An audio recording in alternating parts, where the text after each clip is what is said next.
Hi,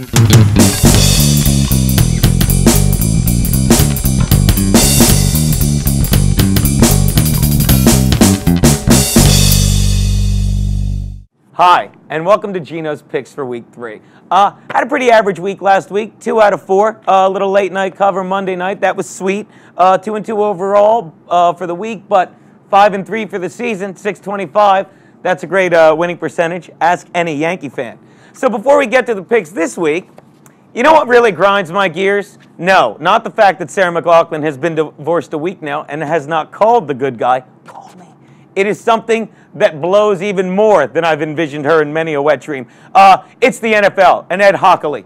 Ike wasn't the only thing blowing big time this weekend, as Ed Hochuli and his fat head, body fatless, fat ass blew a call in the Chargers Denver game. But this wasn't his fault. This is the problem that's been inherent since they instituted the instant replay. If you're doing a job and there's 7 of you and then they suddenly tell you there's 10, or if you're doing a job and there's 1,000 of you and suddenly they tell you there's 2,000, you're going to expect to have to do less. And this is what the referees do every week since they've instituted the replay. Ed Hochuli is in better shape than me, you, or any of those people in the NFL, but he sat there not worried about making the call because he thought he could make it later. But with this inadvertent whistle rule, since they changed the effing NFL to fucking fairy instead of football, where they are encouraged to blow the whistles more than Paris Hilton on a busy weekend, the refs blow the whistle and ask questions later. He changed the call on the fumble, but he couldn't change possession because he blew the ball dead. The NFL needs to get rid of the replay. In the old days, when I was a kid,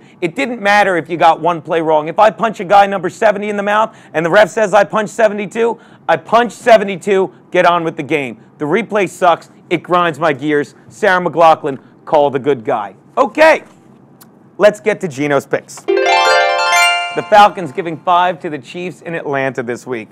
I don't know if you've heard me say this every week or anyone else that knows an ounce about football, but the Chiefs stink. They blow worse than a 14-year-old virgin with braces, okay? But at least you're willing to risk a week's nut on the virgin. Am I right? Let's face it, Larry, I suck a big Johnson is unhappy. It's no secret, and he's playing like crap. And Herm Edwards has all but given up on the disasters at quarterback that are Brody, I suck cruelly, and Damon Captain Concussion Heward, whose head has seen more whacking than a 15-year-old with his first Playboy magazine. See? You guys remember. Okay, look, Atlanta looked bad this week, but they're at home. They're looking to rebound, and they're getting 5 points. Take Atlanta getting 5, take the Falcons giving 5 to the Chiefs. The Patriots are giving 12.5 to the Dolphins in New England. Okay, it's not 2007 anymore. It's 2008. And like a woman that keeps walking into doors, Bill Belichick has learned his lesson, okay? He doesn't want to draw attention to himself. He doesn't want to blow anyone out. He's not looking to beat up and humiliate people, especially now that he's breaking in his new QB, Matt, I'm 2-0 and king of my castle, okay? This guy has to now learn to focus on holding a ball 16 weeks rather than a clipboard.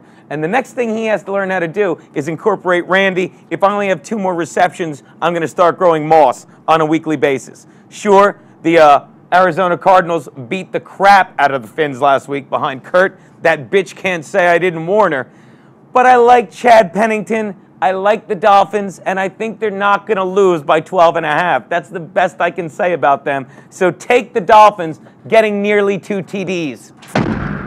Which brings me to my, I'll try and say it with a straight face, lock of the week. Yes, I'm 0-2, but daddies do. So let's look at the Eagles giving 3 points to the Steelers at home in Philly. All right. Sure, Steelers beat up the Texans in week 1, but I think the Texans were a little distracted with Hurricane Ike blowing in. Sure, the Steelers beat Cleveland in week 2, but Ben Roethlisberger got beat up. Cleveland's not clicking on offense yet. Still haven't impressed me. The Eagles, coming off a tough loss Monday night, and are going to play at home. And it's more difficult to beat the Eagles 2 weeks in a row these days than it is to have a conversation with Peter Falk. Of course, with the Eagles, you might be able to get in a point or 2. Anyway, Ben Roethlisberger is bruised up. I don't even know if he's going to play. Whether he does or does not, the Eagles have Donovan McNabb, who had that awful handoff that cost him the game last week. He's going to hand the ball off very cleanly to Brian Westbrook this week. He's not going to hand the game off to Pittsburgh like he did last week. Take the Eagles, give 3 points.